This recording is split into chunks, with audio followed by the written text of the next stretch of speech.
జగదశ నందుడిని పంపిస్తారండి. నందుడు బాధపడుతూ వస్తాడు. వసుదేవుడు ఏం చేస్తాడు, గర్గాచారుని పిలుస్తాడండి. పిల్లలకు ఉపనయన సంస్కారాలు ఇస్తాడు. బ్రహ్మచర్య దీక్ష పోని వాసం చేసి గురువు వద్ద శిక్షణ పొందారు. ఒక సాంప్రదాయం. వాళ్ళు సర్వజ్ఞులే అయినప్పటికీ కూడా ఆ సంప్రదాయం అంటే వాళ్ళు ఏం చేస్తే శ్రేష్ఠ తత్తదేతరో జన, ప్రజలకు ఆదర్శం చూపాలని బలరామకృష్ణులు ఈ సాంప్రదాయం ప్రకారము గురుకులానికి బయలుదేరినారు. అంటే గురువు వెతుకుతూ బయలుదేరారు. ఎక్కడికి పోయినారు అంటే అవంతిపురం అని, ఉజ్జయిని అని చెప్తాం కదా, ఆ సాందీపన్ అనే గురువు దగ్గర విద్యాభ్యాసం చేసినారు. ఆయన వీళ్లకు వేదాంగాలు, ఉపనిషత్తులు, ధనుర్వేదము, తంత్రము, న్యాయము, తర్కము, మనుధర్మాది శాస్త్ర, రాజనీతి ఇవన్నీ బోధించినారండి. ఎన్ని రోజులు చేసినారు విద్యాభ్యాసము అంటే 64 రోజులు చేసినారు. 64 విద్యలను 64 రోజులు శ్రవణ మాత్రంలో నేర్చేసుకున్నారు. గురువు చెప్పలేదు, దాన్ని తిరిగి ఆ రోజుకి ఆ పాఠం ఆ కోర్స్ తినట్టే. అట్లా చతుషష్ఠి చదువుకున్నామే మనం మొదటి శ్లోకం అనమాట. 64 రోజుల చరికం, 64 రోజుల్లో 64 విద్యలను నేర్చుకున్నారు. ఇంత శీఘ్రంగా అన్ని విద్యలలో ఇంత బాగా సంపాదించిన వాళ్లను సాందీపని చూడలేదు అనమాట. ఆయనకు తెలుసు వీళ్ళు రేర్ అని, సామాన్యులు కారనే అర్థమయ్యారు. ఆ పరమాత్మ అంశతో వచ్చిన వాళ్ళు వీళ్ళు అని. వాళ్ళ విద్యాభ్యాసం అంతా ముగిసిపోయింది. అడిగినారు, మీకు గురుదక్షిణ ఏం కావాలి అని. ఆయన నాకేమొద్దు, ధర్మ ప్రతిష్టాపన కావాలని అడిగారండి. అది ఓకే, మీకేం కావాలో అడగండి అని అడిగారు అనమాట. ఆయనకు అన్ని చోట్ల అది తప్ప నాకు వేరే కోరిక లేదన్నా ప్రెజర్ చేస్తాడు అనమాట కృష్ణ భక్తి. అప్పుడు అడుగుతారు, నాకైతే ఈ కోరిక లేదు, గురుపత్నిని అడగండి అంటారు. ఆమె దగ్గరికి వెళ్ళి అడుగుతారు, ఆమెకు నమస్కారం చేసి. ఆమె చెప్తుంది, గురువు గారితో ఉంటారు, మీరు మామూలుగా వచ్చిన స్టూడెంట్స్ కాదు, ఆ పరమాత్మనే మీ రూపంలో వచ్చినారని మీ గురించి మీ గురువు చాలా సార్లు చెప్పినారు. నా న్యాయమైపోయింట ప్రభాస తీర్థంలో వాళ్ళ బిడ్డడు స్నానానికి వెళ్ళినప్పుడు ఉపగ్రహణ సమయంలో ఎప్పుడో ప్రభాస తీర్థం వెళ్ళి స్నానం చేయడానికి తీసుకువెళ్తారు. ఆ సముద్రంలో వెళ్ళిన వాడు తిరిగి వచ్చి ఉండడు అనమాట. మీరు అట్లాంటి తీసుకురాగల సమర్థత తెలుసు, అప్పగించండి అని ఆ గురుపత్ని అలాగే అని చెప్పి ఆ ప్రభాస తీర్థానికి వెళ్తారు. మనం గుజరాత్ యాత్రకు పోయినప్పుడు ఇవన్నీ చూస్తామండి. అక్కడ ఆ సాందీపని ఆశ్రమం చూస్తాం ఉజ్జయినిలో, చాలా బయట ఉంటుంది మనకు. తర్వాత ఈ ప్రభాస తీర్థానికని వెళ్తాం కదా, అక్కడ కూడా చూస్తాం. అంటే కృష్ణలన్నీ అక్కడంతా బోర్డ్స్ అంతా పెట్టింటారండి, పలానది జరిగింది చెప్పి. అక్కడికి వెళ్ళి ఆ సముద్రం దగ్గరికి సముద్రం అడుగుతారనమాట, మీ గర్భంలో దాచిపెట్టుకున్న మా గురుపుత్రుణ్ణి మాకు ఇచ్చేసాయి, లేకపోతే మా బాణాలతో నిన్ను శుష్కింపజేస్తామంట. శుష్కింపజేయడం అంటే నీళ్లు మొత్తం పీల్చేయడం అనమాట. అంటే సాగరుడు చెప్తాడు, మీ గురుపుత్రుడు ఆ పిల్లవాడు స్నానానికి దిగిన ఒక పెద్ద తంగం అతన్ని లోపలికి కాకపోయింది, జనుడనే రాక్షసుడు అతన్ని మింగివేసినాడు అని చెప్తాడు. ఎక్కడ ఉంటాడు అని అడిగితే వాడి అడ్రస్ చెప్తారు. వెళ్తాడండి, లోపలికి వెళ్తారు సాగర గర్భం. అక్కడ ఒక శంఖాన్ని పిలుస్తాడు. అంతజనుడని రాక్షసుని అడుగుతాడు. అడిగితే నా దగ్గర లేడని చెప్తాడు. వాడి పొట్ట చూస్తాడు, గురుపుత్రుడు ఉండడు, శంఖం ఉంటుంది. పాంచజనుడి లోపల పొట్టలోపల ఉన్న శంఖము, అదే పాంచజన్యము అని. దాన్ని తీసుకొని అక్కడ ఉన్న నీళ్ళతో కడిగి దాంతో బయటకు వస్తారు. యముడి పోతాడు. యముడి సంయమము అంటారు. ఆ పట్టణానికి వెళ్తారు. సంయమము లేక సంయమ అనే పట్టణానికి వెళ్తారు. అక్కడ బయట నుంచి ఆ శంఖాన్ని పూరిస్తాడు. యముడు బయటకు వస్తాడండి.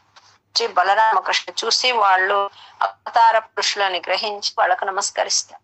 నమస్కరించి ఏమి ఆజ్ఞానాడు, మా గురుపుత్రుని దగ్గర ఉన్నాడు, అతనిలో ఏదో దోషం ఉండడం ఖండించడానికి తప్పించుకున్నావేమో, పూర్వ రూపంలో అలాగే ఇమ్మని చెప్తాడు. ఆ పరమాత్మ కోరినందుకు ఆ దోషాలన్నీ పక్కకు పెట్టి యముడు అపాన్ని తెచ్చిస్తాడండి. పిల్లవాడు ఎట్లా ఉన్నాడు అంటే, ఆ రోజు స్నానానికి వెళ్ళినప్పుడు ఏ వయసులో ఉండో అదే వయసులో అంతకన్నా ఇంకా చక్కగా బాగా పుష్టిగా బాగా ఆరోగ్యంగా బాగున్నాడట. అలాంటి పిల్లవాడిని ఇస్తాడు. బలరాముడు ఆ పిల్లోని తీసుకొచ్చి ఆ గురు దంపతులకు సమర్పి ఇంకా ఏం కావాలని అడుగుతారనమాట. వాళ్ళకు ఇంకా ఆనందాలు కాదు. ఇది జరిగి కొన్ని సంవత్సరాలు అయి ఉంటుంది, కానీ ఆవిడ తప్పిపోయినప్పుడు ఏ వయసులో తప్పిపోయినాడో అలాంటి పిల్లవాడిని తీసుకొచ్చి మళ్ళీ అంత గ్యాప్ కూడా ఆ పిల్లవాడిని ఆలనా పాలనలో ఆ తల్లిదండ్రులు ఫీల్ అవ్వకూడదని అలా తెచ్చిస్తాడు. వాళ్ళు చాలా ఆనందపడిపోతారు. ప్రపంచ ఇట్లాంటి గురుదక్షిణ ఇచ్చినది జరిగి ఉండదు. యముని దగ్గరికి వెళ్ళి జీవిని తీసుకురావడం ఎవరికి సాధ్యమవుతుంది? అది సాధ్యమయ్యే పని కాదు. అట్లాంటి గురుదక్షిణ ఇచ్చిన మీ ఇట్లాగే చిరస్థాయిగా ఉండిపోతుంది. వాళ్ళు చాలా సంతోషించి ఆశీర్వదిస్తారు. మధుర నగరానికి వస్తారు. వీళ్ళు అట్లా వచ్చినారని తెలుసుకుని అక్కడ ఉన్న వాళ్ళంతా చాలా సంబరాలు చేసుకుంటారంట. వీళ్ళు వెళ్ళి ఎన్ని రోజులు? 64 రోజులే, కానీ వాళ్ళు ఎంతో కమైనట్టుందన్నమాట. అంటే అలా వచ్చినారు, ఇలా ఉపనయనం చేసుకున్నారు, వెళ్ళిపోయినారు కదా, కాచుకున్నారు అనమాట జనం అంతా. వాళ్ళంతా ఏదైనా పోగొట్టుకున్న వస్తువు, పోగొట్టుకున్న ధనము తిరిగి దొరికితే ఎట్లా సంతోషపడతారో ఆ రకంగా సంతోషపడ్డారండి. కృష్ణ పరమాత్మ రోజు ఒక దగ్గర కూర్చొని దిగులుగా కూర్చున్నాడంట. ఎలా సూత్రధారి చూడండి. అక్కడికి దిగులు చూడేటప్పటికి ఉద్ధవుడు వచ్చినాడు. కృష్ణ ఇట్లా ఉన్నా అడుగుతున్నాడు. అడిగితే అతను చెప్తాడట, నాకు మా తల్లిదండ్రుల పైన మనసు అయింది అని. ఎవరి తల్లిదండ్రులు? వెళ్ళచ్చు కదండి, మనసు అయితే వెళ్ళాడు అంతా అన్నట్టు అనమాట. ఉద్ధవుడు ఒకసారి వెళ్ళి వాళ్ళు ఎలా చూసిరా, అక్కడ గోవత్సలు ఎలా ఉన్నాయో చూడు, ఎలా ఉన్నాయో చూడు, ఆ బృందావనం నేల ఎలా ఉందో చూడు, గోపికా స్త్రీలు గోపాలులు అన్ని ఎలా ఉన్నాయో చూసిరా. నేను వదిలిపెట్టొచ్చాను, వాళ్ళకి సంఘం కూడా మళ్ళా పంపలేదు, వాళ్ళంతా నా కోసం తప్పిపోతున్నారు, నువ్వు వెళ్ళు అని ఉద్ధవుడిని పంపిస్తాడండి. ఉద్ధవుడు అక్కడికి వెళ్తాడు. ఎక్కడికి? ఆ గోకులానికి. ఇతను శ్రేష్ఠుడు అనమాట, వృష్ణి వంశీయులలో శ్రేష్ఠుడు. ఆ బృహస్పతి దగ్గర విద్యాభ్యాసం చేసినట్లాంటి వాడు, కృష్ణుని ప్రేమించే ఉత్తమ భక్తుడు అండి. ఒక పని చెయ్యని రిక్వెస్ట్ చేసుకుని అతన్ని పంపిస్తాడు. సరేనండి. వెళ్ళేటప్పటికి ఎట్లా ఉంది ఆ వాతావరణము అంటే, అందరూ ఆ కృష్ణ పరమాత్మ యొక్క లీలల్ని గానం చేసుకుంటూ ఉన్నారు. ఎక్కడ? బృందావనంలో. మనం ఏంటి చెప్పుకున్నాం, ఎవరు వచ్చినప్పుడు చెప్పుకున్నాం అన్నది.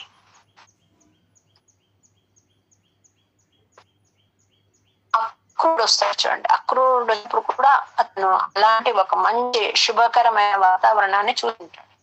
ఇప్పుడు వచ్చినప్పుడు కూడా వాతావరణం ఉంటుంది. రథాలు గోధువులు సమయానికి ఆ గోకులానికి చేరుకుంటాడు.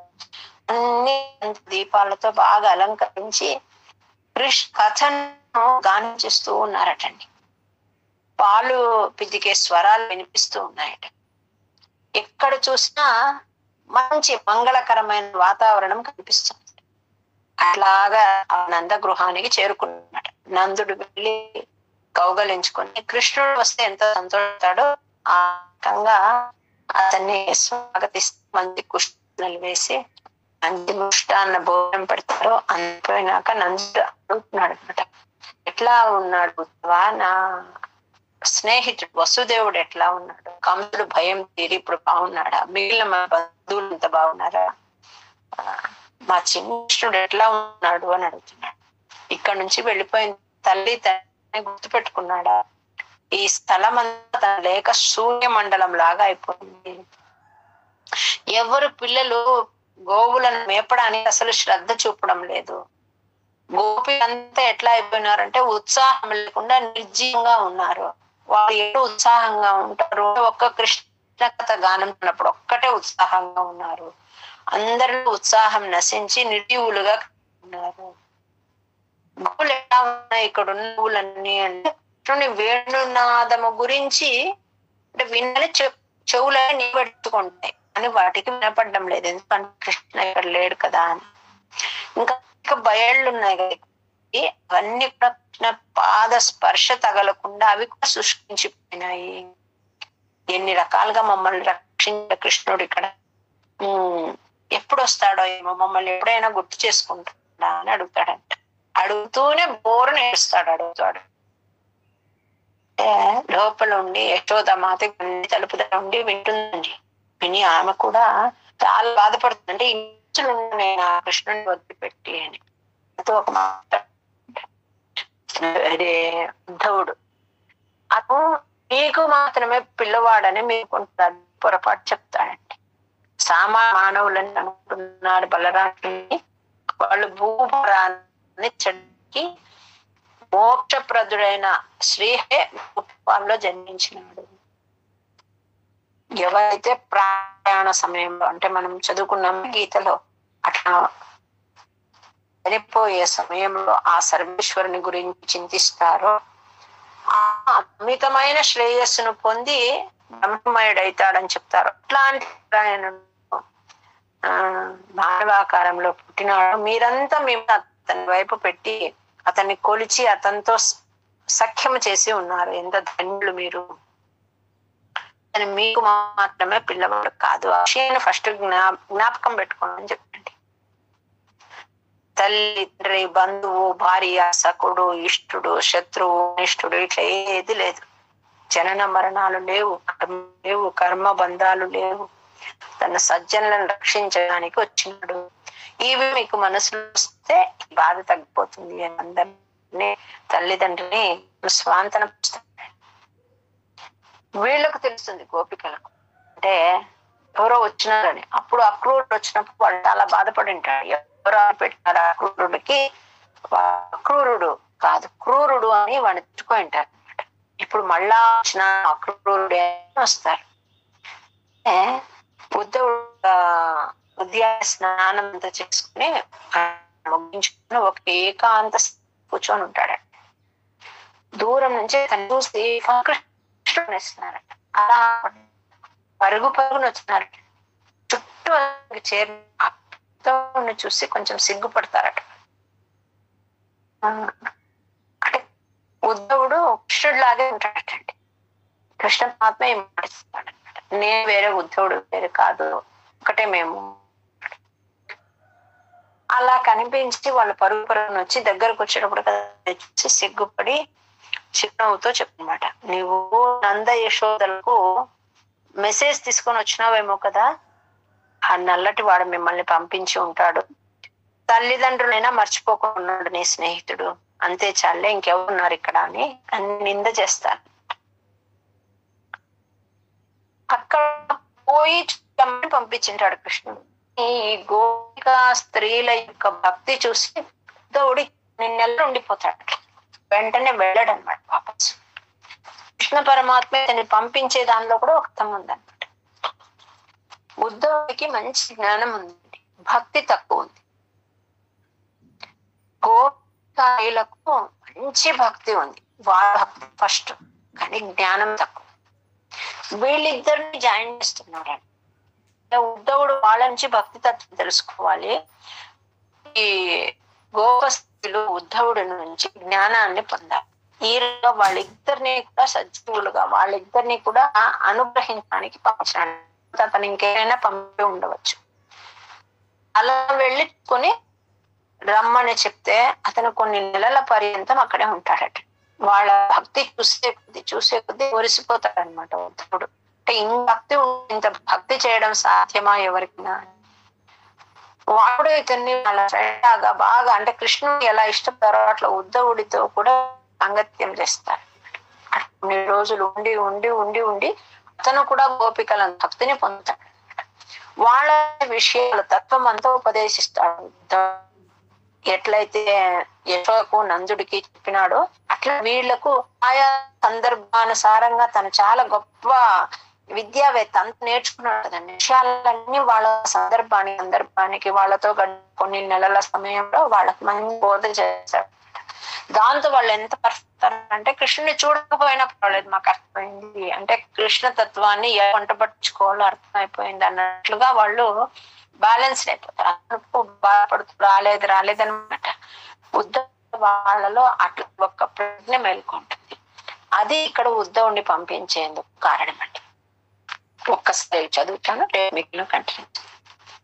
76 గత్వా సాందీపనిమథ చతుషష్టాత్రైరహోభిః సర్వజ్ఞస్త్వం సహ ముసలినా సర్వ విద్యా గృహీత్వా పుత్రం నష్టం యమనిలయనాదాహృతం దక్షిణార్థం దత్వా తస్మై నిజపురమకాః నాదయన్ పాజన్యం గత్వా సందీపనిమథ చతుషష్టిమాత్రైరహోభిః సర్వజ్ఞస్త్వం సహ ముసలినా సర్వవిద్యా గృహీత్వా పుత్రం నష్టం యమనిలయనాదాహృతం దక్షిణార్థం. ఇక్కడ నా దగ్గర ఒక లైన్ అనుకోండి, ఆ కొంచెం వస్తుంది. తత్వాత్మై పురమకాః నాదయన్ పాంచజ్ఞం స్మృత్వా స్తుత్వా పశుపదురుషః ప్రేమ భార ప్రణున్నాః కారుణ్యేన త్వమవివశః ప్రయుద్ధం ఆముష్మై సుహృదే భక్తవర్యాయ తాసాం భక్త్యేకం సలభువనే దుర్లభం దర్శయిష్యన్ త్వన్మాహాత్మ్య ప్రతిమపిణం గోకులం ప్రాప్య సాయం తద్వార్తాభిః బహుసరమయామాసనందం మణిమయ రథం శంకితా పంకజాక్ష్యః శ్రుత్వా ప్రాప్తా వదనుచరం త్యక్త కార్యా సమీయుః దృష్టా చైనం వేషభాభిరాం స్మృత్వా తవ విలసితాన్యుచ్చకైస్తానితాని వృద్ధాలాపాః కథమపుర్గద్గదామచమోచుః సౌజన్యాది నిజ పరభిదామప్యలం విస్మరంత్యః శ్రీమన్ కింత్వం పితృజన కృతే ప్రేషిత నిర్వినాం సౌకాంతో నగర సుదృశాం హరే నాథ పాయాః ఆశ్లేషాణామృత వపులో హంతతే చుంబనానాం మాదానాం కుహక వచసాం విస్మరేత్ కాంతకావాం. స్మరణం గోవింద గోవింద నారాయణ అఖిల గురో భగవన్స్తే. ఈ ఆఖరులో మనకి ఎందుకు గోపికల గురించి సార్లు చెప్పుకున్నాం మనం రోజు అనేది వస్తుంది. ఏవం భక్తి సకల భువనే నేర్పితానస్తవ కిం శాస్త్రోకై కిమిహ తపసా గోపికాభ్యో నమోస్తు అని అంత గొప్పవాడని ఉద్ధవుడు చెప్తారు. వీళ్ళు ఏ శాస్త్రము చదువుకోదు, ఇంత భక్తి వీళ్ళకి ఎలా వచ్చింది, వీళ్ళకు నమస్కారం అని చెప్పి ఆ మట్టిని నమస్కారటండి. అంటే వాళ్ళ పాదం తగిలిన ఈ మట్టి ఎంత ధన్యము. ఇంత భక్తి ఈ భువనంలో ఎక్కడ అంటే ఎవరికి ఇంత సాధ్యం కాదు భక్తి అని ఉద్ధవుడే మారిపోయి తను కూడా ఆ భక్తి తత్వాన్ని బాగా అలవర్చుకుంటాడు అనమాట. అది ఉద్ధవుని ఇక్కడ పంపించే దాని వెనక కృష్ణుడి యొక్క ఆలోచన అనమాట. రేపు కంటిన్యూ చేద్దామండి. జ్ఞానానందమయ దేవం నిర్మల స్ఫటిక ఆకృతి మాధవం సర్వ విద్యాం హయగ్రీవాస్మహే తత్ఫలం సర్వ కృష్ణార్పణమస్తు. జయ గురు. కృష్ణ పరమాత్మ గురించి ఇక్కడ చెప్తున్నారు. ఉద్ధవునితో మాట్లాడుతూ ఉన్నారు కదా ఇవన్నీ. వాళ్ళ యొక్క బాధ చూసి అట్లాంటి ఉద్ధవుడు కూడా చలించిపోయినాడట. ఎలాంటి స్వామిని వాళ్ళు చూడాలనుకుంటూ ఉన్నారు అంటే రాస క్రీడలో అతని రూపం ఎలా ఉండింది అని ఇక్కడ వర్ణిస్తూ ఉంటారు. అట్లాంటి స్వామిని ఒక్కసారి మేము మా దగ్గరగా తీసుకోవాలనుంది. ఎప్పుడు చూస్తామో ఏమో, ఎప్పుడు చూస్తామో, ఎప్పుడు అతనికి దగ్గర అవుతామో అని వాళ్ళు అంతగా బాధపడిపోతున్నారు. వాళ్ళ ఆరాటం చూసి ఆశ్చర్యపోయినాడు అనమాట ఉద్ధవుడు. అంటే పరమాత్మ తప్ప వేరే దేని పట్ల వీళ్ళకు ఇంట్రెస్ట్ లేదు కదా, ఇంతటి భక్తి ఎలా సాధ్యమైంది అని గొప్ప జ్ఞాని అనమాట ఉద్ధవుడు. అట్లాంటి ఉద్ధవుడు ఆశ్చర్యపోయినాడు. వాళ్ళందరికి మంచి తత్వోపదేశాన్ని చేస్తాడు. మర్చిపోయి వాళ్ళు కృష్ణ పరమాత్మ గురించి అట్లంతా మాట్లాడుతూ చాలా ఫ్రెండ్ గా తీసేసుకున్నారు. అక్రూరుడు లాగా చేయలే. అక్రూరుడి పట్ల వాళ్ళకి చాలా కోపం ఉంది. పిలుచుకొని వెళ్ళిపోయినాడు కదా. అతను అక్రూరుడు అంటే క్రూరత్వం లేనివాడు అని అర్థం. కానీ వీళ్ళ భావనలో అక్రూరుడు అంటే క్రూరుడు అని పొరపాటున పేరు పెట్టారు. వీడు అక్రూరుడు కాదు క్రూరుడు అని. కానీ ఉద్ధవునితో అలా లేరండి. చాలా సఖ్యంగా వాళ్ళ ఫ్రెండ్ లాగా యాక్సెప్ట్ చేసి అన్ని అతనితో షేర్ చేసుకున్నారు బాగా. వాళ్ళ ఆరాటం చూసి వాళ్లకు మంచి తత్వజ్ఞానం తత్వోపదేశం చేసినాడు అనమాట. చేసి వాళ్ళను ఆ ట్రాన్స్ నుంచి బయటకు తెచ్చేవాడట. ఇతను వాళ్ళ నుంచి భక్తి తెలుసుకుంటూ ఉన్నాడండి. ఎలా భక్తి చేయాలి, నిస్వార్థమైన భక్తి ఎలా ఉండాలి అని ఉద్ధవం నుంచి తెలుసుకుంటూ ఉన్నాడు. అదే గోపికల నుంచి వాళ్లకు జ్ఞానోపదేశాన్ని చేస్తున్నాడు. అంటే పరమాత్మని ఏ రకంగా మనం అంటే కనపడాలి అని వీళ్ళ తాపత్రయం కదా, అలా అవసరం లేదన్నట్టుగా వాళ్ళకు మంచి విషయాలు చెప్తూ ఉన్నాడు. ఇక్కడ 3వ లైన్లో భూయస్థాభిర్ముదితమతిభి త్వన్మయీభిర్వధూభి అని ఉంది. అంటే త్వన్మయీభి అంటే నిన్నే తలుచుకుంటూ, ముదిత మతిభి తన్మయత్వంతో ఉన్న వాళ్లను ఆ గోపికలను, వధూభి అంటే ఆ గోపకాంతలకు తత్తత్ సరస వార్తం నీకు సంబంధించిన సరసమైన వృత్తాంతాలు చెప్తూ, అంటే కృష్ణ పరమాత్మకు సంబంధించిన మాటలు చెప్తూ, అలాగే కొంతకాలం కానిచిత్ వాసరాణి అంటే ఇంకా కొన్ని రోజులు ఎక్స్టెండ్ చేసుకున్నాడు. పోయి క్షేమ సమాచారాలు కనుక్కొని రమ్మని చెప్పినాడు కృష్ణుడు. కానీ కొన్ని నెలలు ఉన్నాడటండి. ఇక్కడ వెళ్ళాలనిపించలేదట ఉద్ధవుడికి. ఎందుకోసము అంటే వాళ్ళ భక్తి చూసి అక్కడే ఉండిపోయినాడు కొన్ని రోజులు. కృష్ణుడికి సంబంధించిన సరసమైన కథలు కొన్ని చెప్తూ, వాళ్ళను ఊరిస్తూ, ఆ ట్రాన్స్ నుంచి బయటికి తీసుకొస్తూ, వాళ్ళకు తత్వోపదేశం చేస్తూ కానిచి ద్వాసరాణి అక్కడే ఉన్నాడు ఇంకా కొంతకాలం. ఏవం ప్రాయేర్వివశవచనైరాకులా గోపికాస్తాః త్వత్సందేశైః ప్రకృతిమనయత్ సోత విజ్ఞాన గర్భైః భూయస్థాభిర్ముదితమతిభిః త్వన్మయీభిర్వధూభిః తత్తద్వార్తా సరసమనయత్ కానిచిత్ వాసరాణి. ఒక నిమిషం ప్రోద్గానైః అంటే అతని లీలల్ని గానం చేస్తూ ఉంటారు. ఎప్పుడు ఆ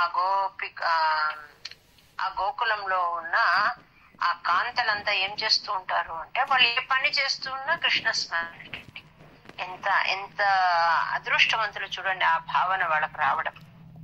అందరూ స్త్రీలు కూడా వాళ్ళ ఇంటి పనులు గృహ కృత్యములు చేసుకుంటూ నిరంతరము, అనిశం అంటే ఎల్లప్పుడూ నిరంతరము వాళ్ళు ఏం చేస్తూ ఉంటారు, ఆయన లీలల్నే పాట పాడుకుంటూ ఉంటారు. పుట్టినప్పటి నుంచి ఏమేమి చేసినాడో వాళ్ళకి ఆ నిమిషానికి ఏది తోచితే ఆ లీలను పాట రూపంలో పాడుకుంటూ ఉంటారట.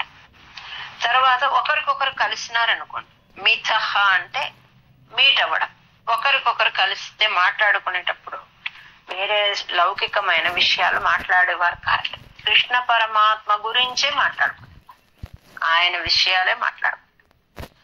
ఉత్స్వ అంటే కళ. కళలో ఏం మాట్లాడుకుంటారు అంటే కళలో కలవరింతలు కూడా స్వామి గురించి అంట. ఆపలాపాహ అంటే అపలాపాహ అంటే కలవరింతలు. ఎప్పుడు వస్తాయి కలవరింతలు? ఉత్స్వ స్వప్నంలో, అప్పుడు కూడా అదే. ఇంకా ఏం చేస్తారు, వారి ఒక్కొక్కసారి వాళ్ళు ఏదైనా చేస్తున్నారు, యాక్షన్ చేష్టలు ఎట్లా ఉంటాయి అంటే ఆయన లీలల్ని వీళ్ళు డ్రామా లాగా చేసుకుంటూ ఉంటారు, అంటే అనుకరిస్తూ ఉంటారు. మళ్ళీ వాళ్ళకు ఇంకా ఎక్కువ ప్రేమ అనిపిస్తే కృష్ణుడు ఏ లీల చేసినాడో దాన్ని అనుకరించేవాళ్ళు, అంటే ఇమిటేట్ చేస్తారంటారు కదా, ఆ రకంగా చేశారు. అంత సమస్తము కృష్ణమయమే. అక్కడ ఏమి మాట్లాడినా ఏమి చేసినా అంతా కృష్ణమయం. ఇది చూసి ఉద్ధవుడు ఆశ్చర్యపోయినాడటండి, తెగ ఆశ్చర్యపోయినాడు. విస్మయాద్ ఉద్ధవోయం. ఎట్లా అంటే తనను తాను మర్చిపోయినాడు. అతను వ్యామోహత్ అంటే పరవశించిపోయినాడు. అంటే కృష్ణుడు ఇక్కడ లేడు అనే మాటే కానీ కృష్ణుడి గురించే పూర్తిగా 24 hours కృష్ణుడి గురించే ఉంది. కృష్ణుడు ఉంటే కాసేపు ఉంటాడు వాళ్ళతో అంతే. కానీ వీళ్ళు అట్లా కాకుండా అంతా కృష్ణమయమై త్వత్మయం నీమయం కృష్ణమయముగా ఉన్నది దృష్టువా చూసి విస్మయాత్ అతను చాలా ఆశ్చర్యపోయి తాను కూడా మైమర్చిపోయినాడండి. వెళ్ళాలనిపించక అక్కడ ఎన్నో నెలలు ఉండిపోయినాడు. త్వద్ప్రోద్గానై సహిత మనిషం సర్వతో గేహ కృత్యం త్వద్వార్తైవ ప్రసరతి మిథస్సైవ చోత్స్వాపలాపాః చేష్టాః ప్రాయస్త్వదనోదయస్త్వన్మనై. అదివేమ్మా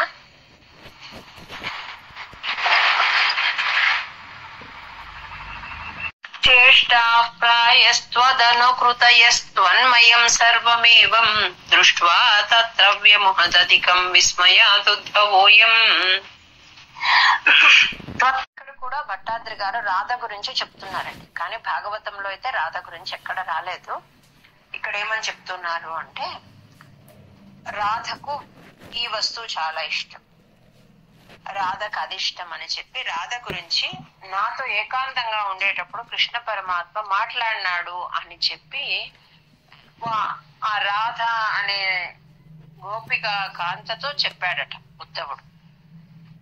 కృష్ణుడు ఒంటరిగా ఉన్నప్పుడు నాతో నీ గురించి మాట్లాడేవాడు, నా రాధకు ఫలానా వస్తువు ఇష్టము, నీవు ఆమెలాగా ఎందుకు మౌనంగా ఉన్నావు, ఏదైనా మాట్లాడని నాతో చెప్పేవాడు అని చెప్పి రాధాదేవిని సంతోష పెట్టినాడు అని చెప్తున్నారు.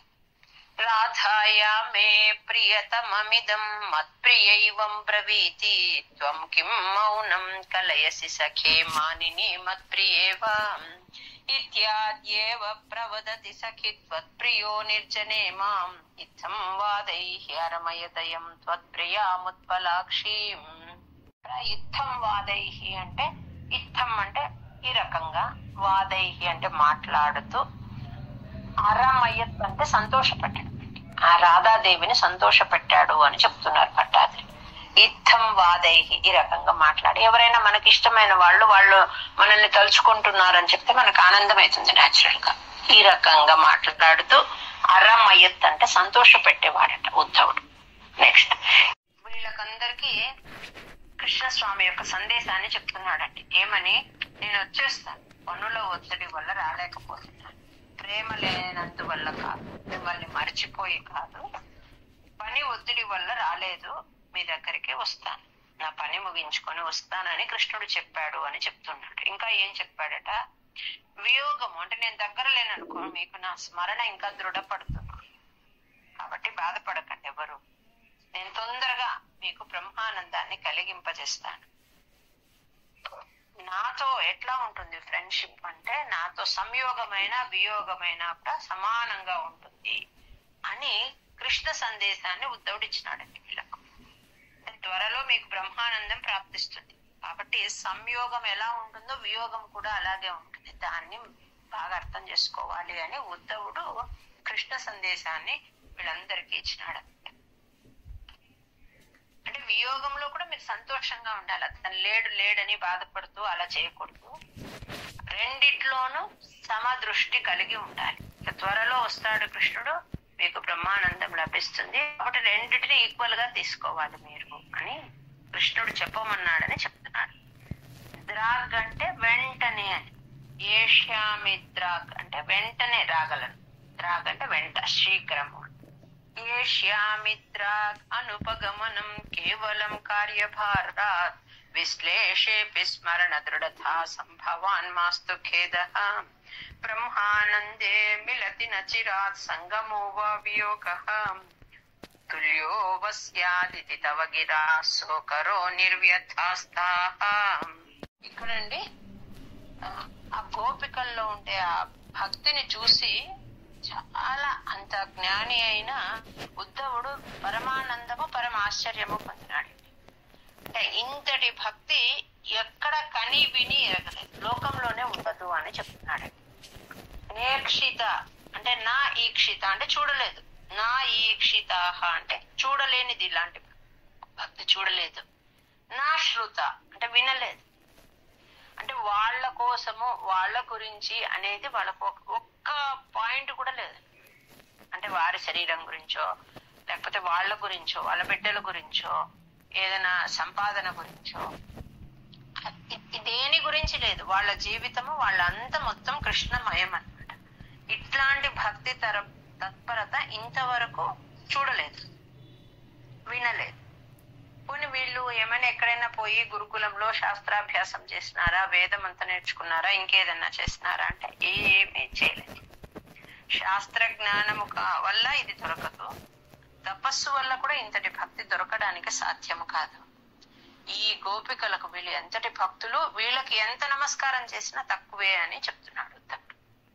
ఇంతటి పరమ భక్తులైన ఈ గోపికలకు ఎన్నిసార్లు ప్రణమిలినా కూడా అది తక్కువే అనుకుంటూ అక్కడి నుంచి ఆ మట్టికి నమస్కారం చేసుకున్నాడటండి. ఆ బృందావనంలో నా మట్టికి నమస్కారం చేసి వెళ్ళలేక వెళ్ళాడట. వాళ్ళకు కూడా మిత్రుడైపోయినాడు కదా, వాళ్ళు కూడా ఇవేవో అన్ని కానుకలన్నీ ఇచ్చి పంపించినారు కృష్ణుడికి. కృష్ణుడికి అది ఇష్టం ఇది ఇష్టం అని చెప్పి అన్ని ఇచ్చి పంపించినారు.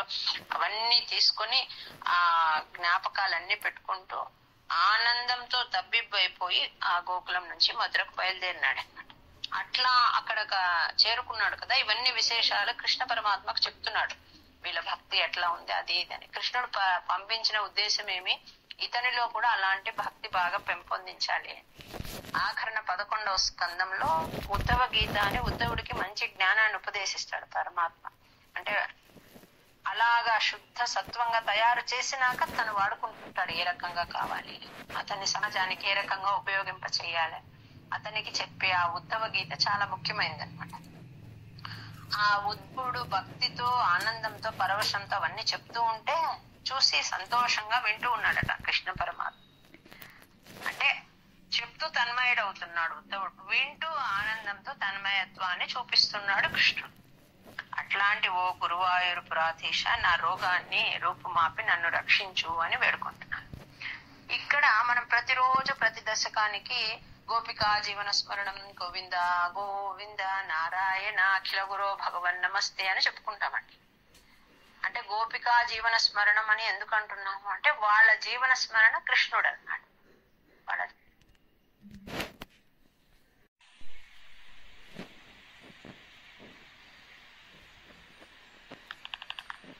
వస్తున్నా ఎందుకు అది అనేది ఇక్కడ కనిపిస్తుంది అనమాట మనకు. ఈ 76 ఆఖరి శ్లోకంలో వాళ్ళ భక్తి ఎంత గొప్పది అని ఉద్ధవుడు సర్టిఫై చేస్తారు కదా, ఇందుకోసం మనం ఇన్నిసార్లు చెప్పుకుంటూ వస్తున్నాం. ఏవం భక్తి సకల భువనే నేక్షితానశ్రుతావా కిం శాస్త్రౌఘైః కిమిహ తపసా గోపికాభ్యో నమోస్తు ఇత్యానందాకులముపగతం గోకులాదుద్ధవంతం దృష్ట్వా హృష్టో గురుపురపతే పాహి మామయౌఖాత్. వాళ్ళకు నమస్కారం చేసినాడండి ఉద్ధవుడు. తర్వాత ఆ మట్టి ఉంది కదా, ఆ పాద ధూళిని తలపైన వేసుకున్నాడు. వీళ్ళు నడిచిన నేల ఇది అని చెప్పి ఆ మట్టిని తలపైన వేసుకున్నాడు. పదే పదే ఆ స్త్రీలకు నమస్కారం చేసుకుంటా ఎన్నో నెలలు అక్కడ ఉన్నాడు కదా, వాళ్ళందరికీ మంచి ఫ్రెండ్షిప్ బాండ్ ఏర్పడింది అనమాట. అక్కడ నుంచి గోపికల నుంచి ఆ యశోదానందుల నుంచి అందరి అనుమతి తీసుకుని అక్కడ నుంచి బయలుదేరినాడు అనమాట. వాళ్ళంతా ఏం చేస్తున్నారంటే రకరకాల కానుకలన్నీ ఇచ్చినారంటండి. అది ఎట్లా ఉంటుందంటే చిన్న పిల్లవాడికి ఇచ్చే అట్లాంటి కానుక కూడా ఇది ఇష్టం కృష్ణుడికి అని చెప్పి ఇస్తూ వచ్చారట. అట్లా అన్ని ఇస్తూ మా మనసంతా కృష్ణుడి పైనే ఉంది అని నందుడితో కూడి అందరూ చెప్పారట. ఎప్పుడు మేము ఆయన గురించే మాట్లాడుతూ ఉంటాము, అతను ఇక్కడ తిరగాడిన ప్రదేశాలలో తనను దర్శించుకుంటూ ఉన్నాము, మాకు ఎప్పటికీ ఇలాంటిదే ఒక సౌభాగ్యము కలగాలి అని చెప్తున్నారు.